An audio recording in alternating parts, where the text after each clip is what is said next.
What's going on, everyone? It's Mike back again, and we are back. The Premier League is back, and it's Everton against Brighton. First game week 1, 0 points, and we start cooking. This Everton team is different, although I don't know how many of them changes we'll see this week. But it is a game that I think Everton are going to be going into with a little bit of confidence. I'm really excited to be back. I'm really excited to be back. I'm excited. It doesn't feel like we've had a massive pre-season. Feels like we've almost gone from one season to another. And it's weird, really, because when you think about it, it's been a decent gap. It's just because of the Euros.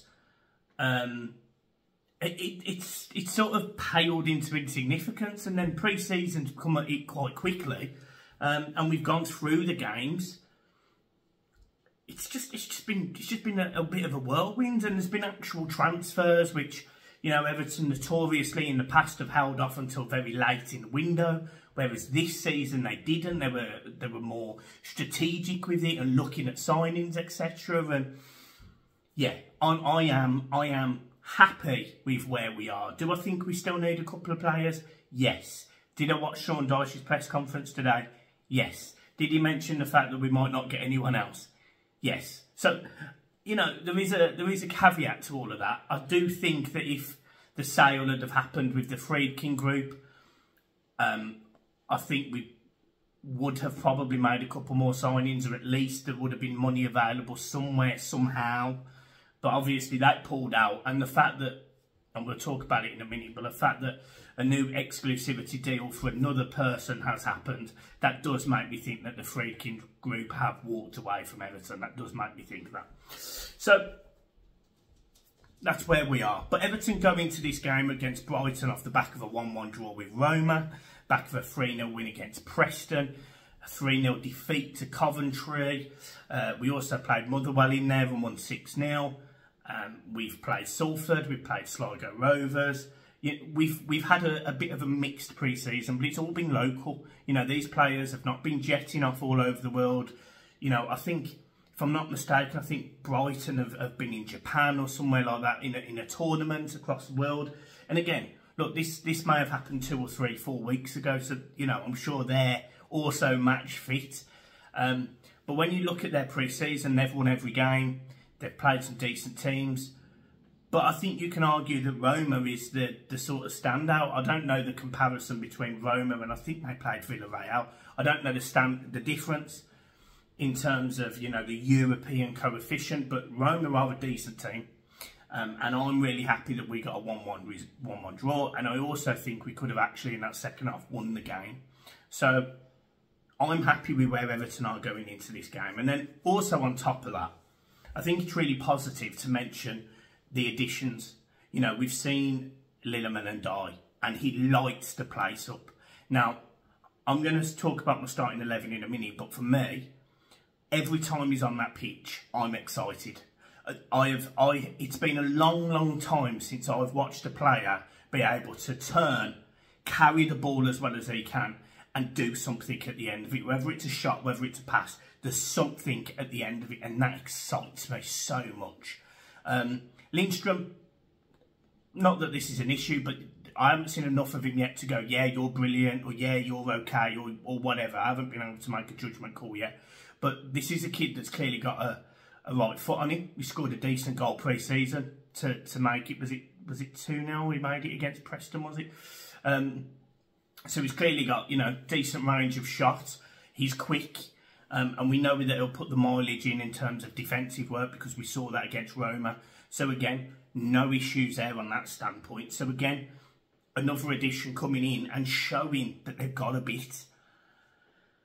Then you talk about Jake O'Brien, which, apart from, I think, one issue, hasn't put a foot wrong since he's been in the team. And actually, you know, again, we're going to be talking about players that start against Brighton. Jake O'Brien is definitely going to get a mention. And then you talk about midfield, and I think it's really important that we talk about, and this is going to wind some people up in the comments because There's people that definitely had a pop at me and John yesterday for not being able to pronounce his name. But Tim Ibrahimovic, we're going to go with that. He has been a revelation. He has been nothing short of a revelation. He has been fantastic in both defensive work and in the transition of carrying a ball. Roma was his step up, and my God, did he step up. He was the best player for Everton on the pitch against Coventry.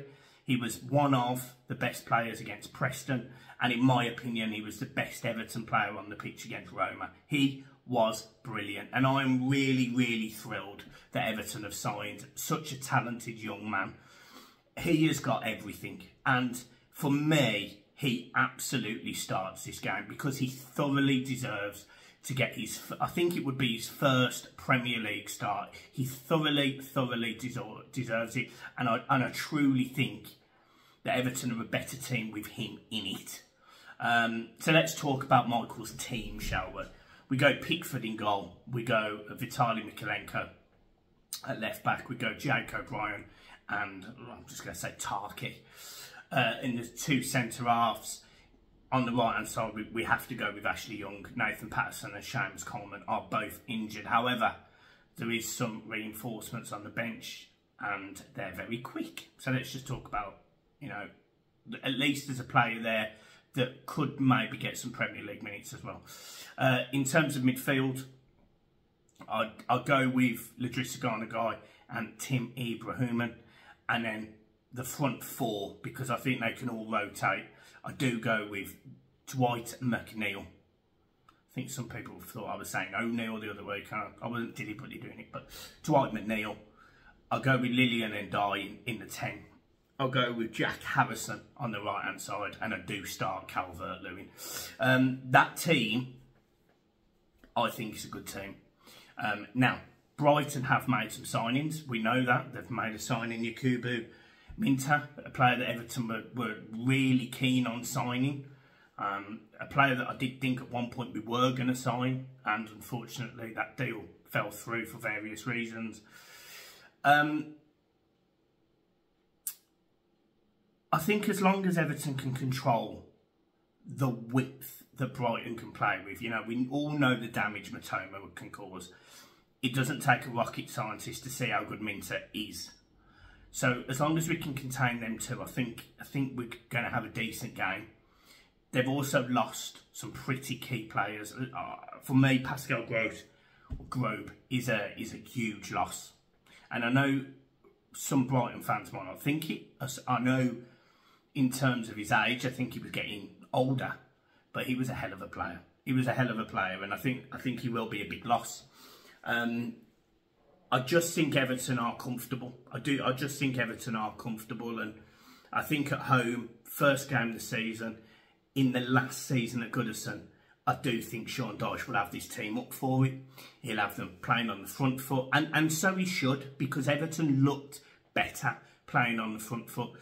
The one thing that concerns me is the injuries that we've got. You know, we've got Branthwaite, we've got Coleman, we've got Patterson, and then on top of that, in terms of players that he could start, he may go for Michael Keane. He may go for Amadou I'm just going to say Doucouré. He may go for those two players because they've got proven Premier League experience. But for me, I think that's a mistake. I think that's a mistake. I think you play the players that are going to want to make a really, really good impression. I think the ones that have been trialled and tested, and let's be realistic.